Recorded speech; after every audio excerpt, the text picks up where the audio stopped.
Nah, jadi sebelum masuk ke pembahasan, kami akan perkenalkan diri terlebih dahulu.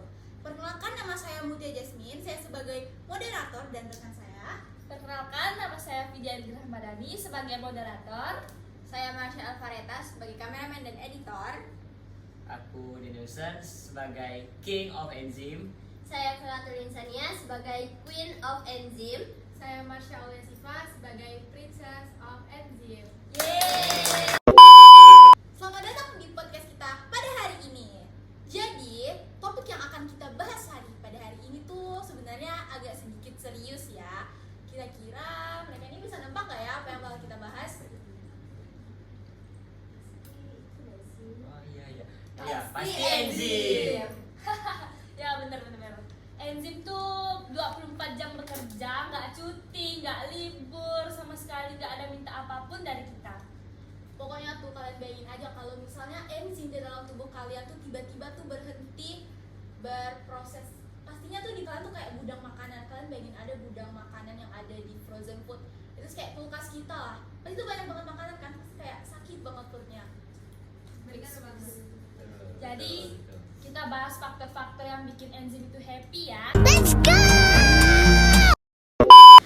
Alright, cukup lah ya intro tipis-tipis tadi tentang pembahasan kita pada hari ini. Dan sekarang kita bakal masuk ke next round atau inti dari pembahasan kita pada hari ini. Obrolan yang pertama itu adalah faktor-faktor yang bikin faktor-faktor yang bikin enzim itu mau kerja atau rajin kerja. Jadi bayangin kalau misalnya enzim itu bukan cuma mesin, tapi kayak manusia juga. Ada yang butuh suhu nyaman, ada yang kalau lingkungannya salah tuh langsung bad mood. Ya benar. Setuju. Jadi siap-siap masuk ke faktor pertama, suhu tubuh kita. Apa yang jadi saat suhu tubuh kita pada saat kita demam ya? Nah, jadi pertanyaan pertamanya ini aku mau tanya buat King of Enzim, terus Queen of Enzim, dan juga Princess of Enzim. Jadi pertanyaannya itu adalah enzim bekerja optimal di suhu tertentu. Nah, kenapa sih waktu kita demam di saat suhu tubuh kita 38 derajat sampai 39 derajat Celcius, tubuh sering lemas, nggak nafsu makan, bahkan rasanya tuh susah banget kita buat ngelan makanan atau at least kayak buat masukin makanan ke dalam mulut aja tuh kayak aduh aku nggak mood nih. Apa sih sebenarnya yang terjadi sama enzim di tubuh kita pada saat kita mengalami kondisi seperti tersebut? Oke, boleh izin jawab lah ya. Jadi pertanyaan tadi itu, kenapa enzim tidak atau kurang berkontribusi ketika kita sakit? Contohnya ada di sifat-sifat enzim lah ya, itu dia masuk ke dalam, itu bentuknya seperti protein contohnya. Jadi dia tidak tahan panas.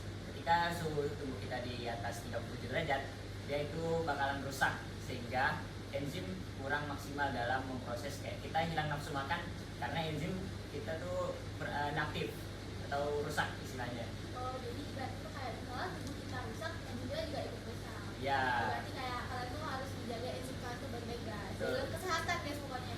Nah, terus apa lagi? Tahu? Yang jawab? Silakan, Queen of Enzim. Ya, boleh. Oke, sekarang Princess of Enzim mau jawab.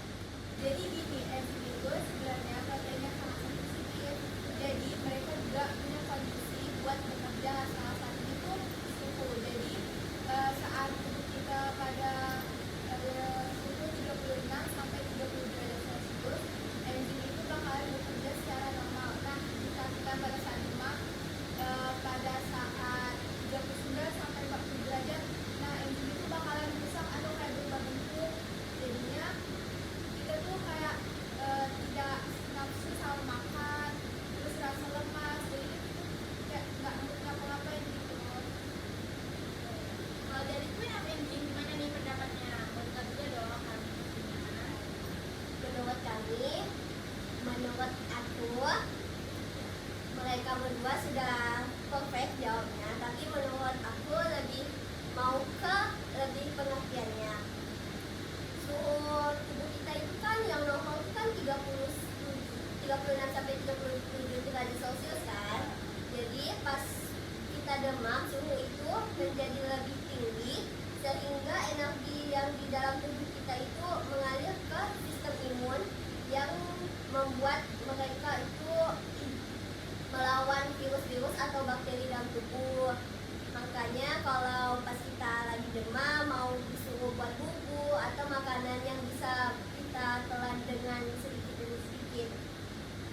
masa sih pas demam itu kita malas makan tapi bisa main HP, scroll TikTok, kan nggak boleh kan. Jadi menyehatkan tubuh dulu. Berarti harus full istirahat dong Ya, kalian ya, lagi sakit, karena juga enzim itu beneran penting banget ya ibaratnya. iya. Nah jadi kesimpulan dari ini tuh kalian pokoknya harus jaga kesehatan, jangan sampai menyepelekan. Walaupun enzim itu ibaratnya itu nggak terlihat ya, tapi kan dia ada di dalam tubuh kita dan dia juga ikut menjaga tubuh kita. Jadi pokoknya kalian pengertiannya harus menjaga kesehatan kalian ya. Jadi sekarang kita masuk ke pertanyaan sesi kedua. Jadi pertanyaannya adalah sekarang pertanyaan kedua itu kita tahu setiap enzim itu punya pH ideal. Misalnya enzim pepsin di lambung yang aktifnya itu di pH asam. Terus, nah kalau kita minum obat mah atau antasida yang sifatnya basah, kira-kira efeknya tuh buat kerja pepsin itu apa ya? Menurut kalian dari pandangan dari King of Enzyme, Queen of Enzyme dan juga Princess of Enzyme. Boleh gak nih aku yang jawab? Boleh. Pas kalian sakit mah atau asam lambung kalian menaik atau tinggi, itu pasti kalian akan merasakan kram perut atau sakit perut. Itu mengakibatkan enzim kita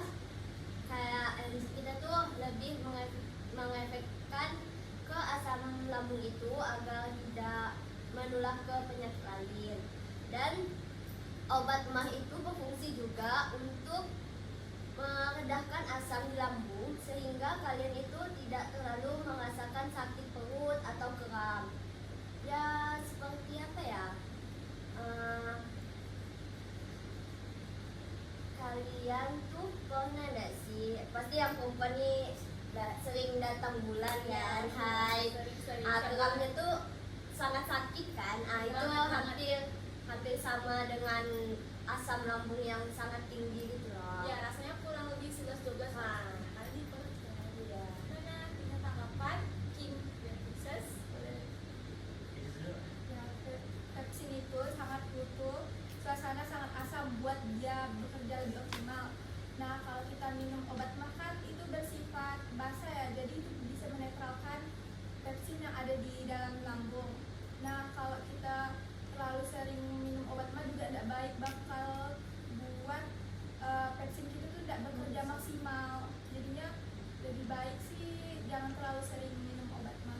Jadi lebih utamakan kayak bahan-bahan alami gitu Ya, ya. benar Jadi banget. jangan bergantung pada Obat-obatan. obat-obatan kimia yang mungkin Iya. bisa juga merusak pepsin kita. Selain pepsin kan banyak organ-organ juga yang Iya. akan rusak. Betul banget. Oke, jadi mungkin Kalau ada dari aku sendiri itu sifatnya kurang lebih kayak yang suhu tadi. Jadi kalaupun ada barang atau tadi obat mah yang masuk dalam tubuh itu dapat mempengaruhi kerja enzim itu sendiri. Jadi benar-benar enzim itu kerja sesuai dengan lingkungan sekitar atau lingkungan, anggapannya lingkungan tubuhnya. Jadi misal tubuh kita sakit, itu enzim bakalan kurang bekerja secara maksimal. Jadi, ibaratnya tuh kayak kita gitu loh, kayak kita berteman sama orang yang lingkungannya baik, pasti kita juga ikut baik. baik. Iya. Kalau misalnya lingkungannya negatif tuh, nah kan jadinya beda. tidak mengeluarkan potensi maksimalnya. Yes. Jadi itu aja mungkin yang sama kita dari pertanyaan kedua ini. Ya. Sekarang kita masuk ke pertanyaan ketiga. Nah, jadi pertanyaan yang ketiga ini adalah kita semua pasti pernah ngalamin yang namanya habis makan banyak itu pasti ngantuk kan? Kalian tuh, Betul. kalian tuh lebih seringnya tuh pasti ngantuk daripada kenyang ya kan? Iya kenyang juga sih, tapi ngantuk Ya. pastinya. Terus padahal tuh kan harusnya tuh kan energi kalian bertambah ya setelah memakan, setelah juga itu kayak istirahat sebentar makan itu energinya bertambah. Ya. Nah, apa sih hubungannya kondisi setelah makan ini kita mengantuk dengan kerja enzim dan substrat ini? Mungkin King of Enzyme atau Queen of Enzyme atau Princess of Enzyme mau menyampaikan pendapatnya. Persilakan. Boleh aku yang jawab? Boleh, boleh. Sifatnya tuh seperti kan kita kan lebih banyak pemakan nasi daripada sayur-sayuran. Nasi itu kan lebih banyak karbohidratnya. Jadi pas ketika kita makan di siang hari atau di pagi hari, terutama yang tidak terbiasa lah ya, yang makan pagi, biasanya tuh ada rasa ngantuk atau sakit perut. Tapi kan ini kan lebih ke ngantuk lah ya kan. Jadi tuh glukasa tuh di karbohidrat tuh lebih tinggi sehingga kita merasa ngantuk di saat setelah makan, karena energinya itu masih memecah karbon-karbon yang ada yang kita sudah makan di dalam enzim itu. Berarti kayak glukosa lebih mendominasi lah ya dalam Ya. tubuh saat itu. Oke, jadi apakah ada jawaban lain? Nah, efek sampingnya tuh kita tuh bukan ngantuk karena kekenyangan, tapi kayak glukosa tuh mengalir ke dalam otak kita, jadi ada zat-zat kimia seperti serotonin sama melatonin tuh bakal yang membuat kita tuh jadi kayak lebih ngantuk buat kegiatan apapun. Kayak paham. Sekarang dari King of Enzim mungkin ada yang ingin disampaikan atau Ya, dari overall sih dari semua udah terjawab ya, dari dua dari Queen, dari Princess sudah ngasih jawaban. Cuman tekankan lagi ya, kayak kita habis makan kayak ngerasa ngantuk gitu kan, kayak dari pernyataan dari Queen tadi tuh betul, ketika kita makan karbohidrat terlalu banyak, glukosa itu bakalan memecah lagi karbohidrat. Nah, jadi itu bakalan buat kita ngantuk.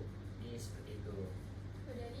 jadi pemecahan yang ada di karbohidrat itu salah satu faktor kenapa kita mengantuk ya. Ya. Oke. Jadi ini saja jawaban dari pertanyaan 3. Akan dilanjutkan sesi selanjutnya, yaitu kita mau main. Kalian kira-kira nih mau main bareng nggak? Mau. Bosan nggak sih dari tadi ini kita cuma nanya-nanya doang, nggak jelas kayak. Bosan banget sih. Bosen Kayaknya seru Enak banget ini. Games. Benar. Capek. Kan mau games kan? Mau. Kita langsung ke gamesnya. Check it out. Sebelum mulai games, boleh nggak sih kita minum dulu, haus aja. Oh iya, maaf ya tadi nggak ditawarin ya. Silakan kita hadir. Oke, boleh ya, boleh. Ya kan? Pas dua nih. Ya Allah. Jangan Ini lupa. disediain buat minum. Ini nama airnya adalah Blue 9. Jadi buat kalian yang mau cari air mineral buat di rumahnya, mungkin Aqua ini adalah salah satu Ini nggak ada. alternatif terbaik. Ini nggak ada sponsor ya. Gak apa-apa. Pokoknya pilih ini ya guys, karena ini baik untuk enzim. Oke, ya, Udah? ya, boleh lanjut. Jadi sekarang karena tadi Kingnya sudah minum dan mungkin sudah energinya sudah terisi, jadi powerful banget gak sih? Mau dulu. Korbul. Coba kita bilang tes sound dulu. Kalau aku bilang malu-malu, kalian jawab 6-nya barengan ya. Oke. Ya, oke. 1, powerful ya. Korbul. 1, 2, 3. Malu-malu. Oke. Jadi sekarang aku mau ngejelasin dulu gamesnya ke kalian. Jadi namanya itu tebak suhu. Kalian tau gak sih suhu gitu gimana? Suhu tubuh. Iya, suhu yang tidak itu loh. Suhu jajan. Iya, suhu jadi. Ya. Iya, mereka nggak ngerti Malu jokes. kerajaan. Iya, Nggak tahu. malumin aja guys. Terus, jadi aku langsung jelasin aja, langsung ke poin intinya aja ya. Ya, boleh. Nah, jadi gamesnya itu aku bakal nyebutin salah satu suhu. Aku bakal nyebutin random nih. Misalnya aku sebutin 10 derajat. Kalian jawabnya harus serempak, harus barengan.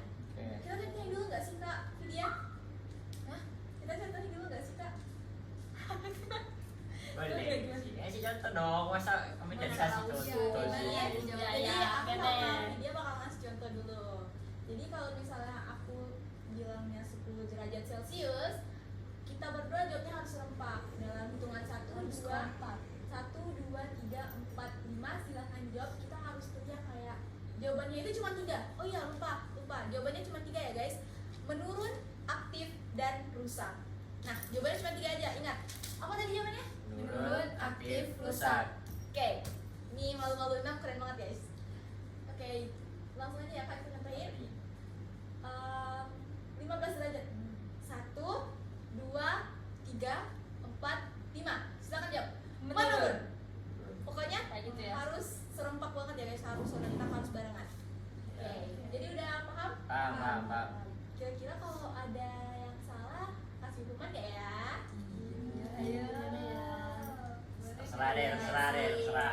kasih aja nggak sih? Kita kasih yang susah aja guys biar mereka nggak bisa nebak. Oke? Suhu pertama 37 derajat. 1, 2, 3, 4, 5. Silakan jawab. Aktif. Benar nggak sih kak? Bener gak ya? Benar dong. Coba kita coba Benar barengan dong. juga. Kita Aktif. benar barengan juga ya. 1, 2, 3. Benar. Ya. Jadi pertanyaan kedua. Ini pasang singanya benar-benar guys. Pertanyaan keduanya agak ngelindur soalnya. Apa ya? Apa nih? Pertanyaan kedua. Dicepetin gak sih omongnya? Pertanyaan yang kedua. Apakah suhu ini aktif, menurun atau rusak? Tolong mana? Pasang. Ulang nggak nih? Ulang. Jangan. 45. Eh, Oke, udah ketemu? Oke. 1, 2, 3, 4, 5. Silakan jawab. Menurun. Rusak. Emang Kok menurun? Emang dari king ini nilainya apa? 30? Kalau dari queen dan princess, 40,5. 30. jawaban yang benar adalah 1, 2, 3. 40,5. Jadi king bakal kita kasih hukuman ya guys. Apa ya hukumannya? Oke. Apa lagi? Jadi hukumannya itu adalah menjelaskan beberapa faktor-faktor enzim. Tapi jelasinnya nggak sembarangan ya guys. Jelasinnya harus pakai gaya yang unik. Oke. Kasih contohnya dong, apa aja? Yang pertama ada gaya bapak-bapak. Yang kedua gaya food vlogger atau ya pokoknya vlogger-vlogger Beauty gitulah. vlogger. Beauty vlogger bisa. Dan yang terakhir gaya ala juri yang lagi main bola. Juri di permain bola. Paham? Ya, berarti harus pilih salah satu dong, kan enggak Iya, semua. pilih satu. Ya udah, Ya udah. tapi aku belum terlalu hafal. Nggak Pilih apa-apa. yang Nggak apa-apa, pilih pakai pilih baju. pilih yang mana dulu nih? Pilih yang mana dulu? Bapak-bapak aja deh. Bapak-bapak, Bapak-bapak aja deh. Emang kenapa? Udah. Kan boleh bebas. Ya. silakan. Jelasinnya harus beneran berdiri gak sih? Enggak lah, duduk aja. Berdiri dong. Up. Bapak nih. Dengan gaya-gaya bapaknya, dengan gaya-gaya khas bapak-bapaknya tuh. Mana? Ayo ada. Iya. Oke, nih bapak-bapak versi raja ya, king ya. Iya. Oke. Jadi ini faktor-faktor yang mempengaruhi enzim. Nah, yang pertama itu adalah suhu. Enzim bekerja optimal pada suhu 30 sampai 40 derajat Celcius dan akan rusak pada suhu yang tinggi. Yang kedua itu adalah pH. pH itu enzim bekerja optimal pada pH netral. Pada kondisi asam atau basa, kerja enzim menjadi terhambat. Yang ketiga ada konsentrasi enzim dan substrat. Pada umumnya konsentrasi enzim dan substrat berbanding lurus dengan kecepatan reaksi. Jadi semakin tinggi konsentrasi enzim dan substrat, semakin cepat reaksi kimia berlangsung. Aktivator itu ada zat penggiat dan inhibitor zat penghambat. Nah, di zat penggiat ini merupakan zat yang dapat memacu kegiatan suatu enzim, sedangkan yang penghambat merupakan zat yang dapat menghambat kerja enzim. Jadi seperti itu saja. Yuk. 1, 2, 3. Ampun beribu ampun bagi raja. Oke, sudah. Oke, terima kasih buat King of Enzim. Ini raja burung ya guys. Raja enzim. Iya, enzim. Jadi mungkin gamenya itu doang. Jadi nanti di podcast lainnya bakal lebih seru lagi guys. Jadi di sesi selanjutnya kita akan langsung tampilin ke pertanyaan selanjutnya. Let's check it out. Oke, kalian sekarang udah selesai main games, pasti otaknya bakalan lebih fresh, lebih semangat lagi buat jawab pertanyaan dari aku. Ya, semangat. Nah, pertanyaan yang pertama, enzim itu apa sih sebenarnya? Kok dia kayak artis yang selalu disebut dalam buku biologi dimanapun itu? Soalnya tadi tuh kita ngebahasnya cuma kayak studi kasusnya aja, tapi kita tuh kayaknya nggak tahu deh apa sih Enzim itu apa? sebenarnya. Aku boleh jawab. Boleh. Oke. Ranking. Jadi aku bakal jawab. Apa sih enzim itu? Menurut pemahaman aku, enzim itu adalah biokatalisator yang terjadi di suatu reaksi dalam tubuh untuk mempercepat reaksi tersebut dihasilkan lah. Jadi kalau tanpa adanya enzim itu bakalan memperhambat metabolisme, jadi kita mudah sakit, bahkan kayak kita mencerna makanan itu bisa berhari-hari. Jadi dengan adanya enzim itu mempercepat suatu reaksi kimia yang terjadi dalam tubuh. Nah, jadi seperti itu. Berarti penting banget ya enzim ini, emang kayak pokoknya tuh kalau misalnya kita nggak ada enzim tuh banyak aja perut kalian tuh penuh udah makan, at least makan dikit aja makan itu dikit. kayak aduh Lama. nggak bisa nih, lama banget nih. Lama nih cernanya. sakit perut sih. Oke, mungkin ada tanggapan dari Queen, Queen and Princess. Menurut saya juga sama kayak pendapatnya King of Enzim. Kalau aku setuju aja, soalnya penjelasannya sudah jelas. Oke. Jadi jawabannya udah jelas dan padat sekali ya. Siap buat pertanyaan kedua? Siap. Pertanyaan keduanya itu, kan kalian udah tahu pengertian enzim itu apa. Ya. Lalu untuk sifat-sifat enzim tuh ada apa aja sih sifat-sifatnya? Kemudian gitu sifatnya. Nggak mungkin Ya, kan, ya. pasti ada beberapa Ya dong. sifat-sifat khusus dari enzim ini yang emang harus benar-benar banget kita ketahuin buat ya kita mau tahu lebih dalam aja nggak sih soal enzim ini kan, pastinya sih karena kan penting juga buat tubuh kita. Betul. Oke. Bahkan dari tanggapan dari King, Queen atau Princess mungkin Dari ada yang- aku lagi ya, boleh? Iya, Ya, boleh, boleh. Dari aku lagi ya.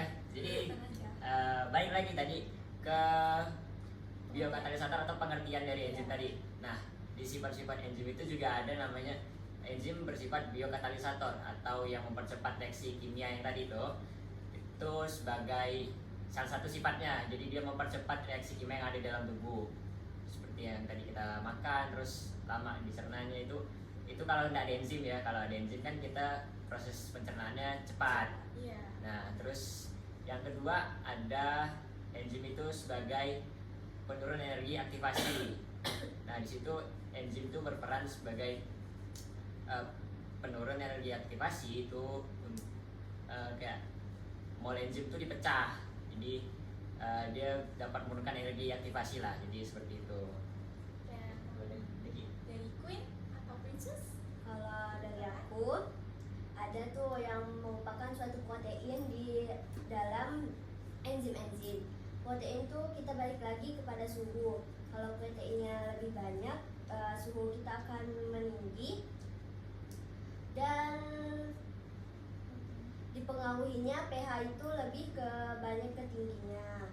Langsung ada apa ya? Bolak-baliknya aktivitas. Kalian fleksibel boleh, Reversible. nah, reversible bolak-balik. Ya, bolak-balik. Enzim itu kan sifatnya mencerna atau mempecahkan protein-protein itu. Jadi enzim dalam sifat bolak-balik itu membagikan ke dalam imun-imun yang berbeda-beda. Oke. Tadi aku lebih jelaskan lagi tadi itu kayak contohnya gini, ketika enzim ini memecah suatu enzim lagi. Nah, jadi sifatnya bolak-balik, dia memecah suatu enzim, tapi dia bisa juga menyatukan kembali enzim yang udah dipecah tadi. Nah, jadi penjelasan yang buat enzim itu sifat-sifatnya sebagai reversible itu bolak-balik kerjanya. Jadi bisa kayak dia memecahkan enzim, dia bisa juga menyatukan enzim itu kembali. Nah, seperti itu. Mirip hubungan putus nyambung ya. Iya, kayak gitu. Wah, udah beda lagi nggak sih? Iya. Apa-apa sih? Aku izin tambahin ya. Boleh. Nah, kan si fungsinya enzim tuh sebagai biokatalisator. Nah, itu tuh diperlukan dalam jumlah sedikit karena satu molekul enzim dapat bekerja jika dia tuh tidak rusak. Jadi kita kayak harus jaganya betul-betul. Terus yang terakhir tuh enzim tuh tidak boleh rusak atau panas. Itu bakalan apa ya? Kayak memperusak kerja enzimnya gitu. Itu biasa disebut sama denaturasi. Oke. Jadi ibaratnya kayak setelah dari banyak pertanyaan yang udah kalian jawab dari kita berdua, mungkin dari kesimpulannya itu tuh enzim itu tuh beneran penting banget buat tubuh kita. Kita tuh kayak mungkin sama ini kayak banyak mungkin dari kalian yang mungkin nggak tahu sih apa itu enzim, atau mungkin kalian nggak tahu apakah ada enzim enzim dalam tubuh kita. Mungkin ada yang nggak tahu itu enzim, nggak kenal enzim itu apa. Jadi pokoknya enzim itu tuh penting banget guys buat tubuh kita. Pokoknya kalian jaga kesehatan dan makan juga, jangan sampai, soalnya yang sakit pada saat kalian jatuh sakit itu yang sakit bukan cuma tubuh kalian aja, tapi tuh banyak organ-organ dan mungkin salah satunya itu enzim yang juga merasakannya. Betul. Seperti tadi dikasih tahu kalau saat kita demam pastinya kerja enzim itu akan menurun karena tubuh kita yang sakit dan kurang sehat ini, yang kurang fit itu kan juga memperburuk keadaan ya, kayak memperburuk cara kerja enzim misalnya kayak gitu sih.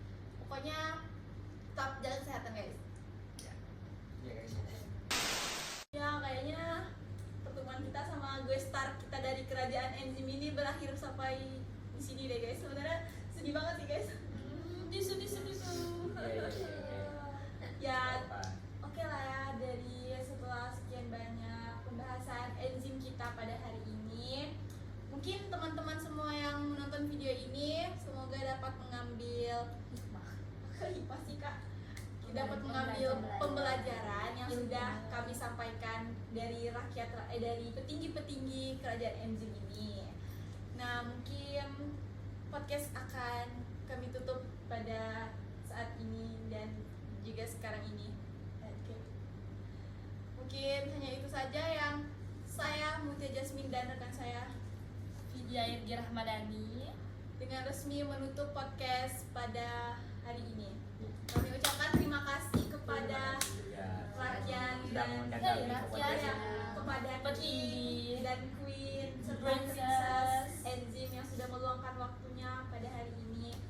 Kami dari rekan podcast Malu-Malu 6 mengucapkan terima kasih banyak dan mohon maaf bila ada kesalahan kata di antara kami berdua, disengaja maupun tidak disengaja. Ampun beribu ampun Baginda Raja. San Sekian materi yang kami masukkan ke dalam podcast. Mohon maaf apabila ada salah kata, salah tindakan, perbuatan yang menyinggung teman-teman sekalian. Mohon like-nya dan komen-nya di bawah sini. Sekian dari kami. Malu-Malu 6.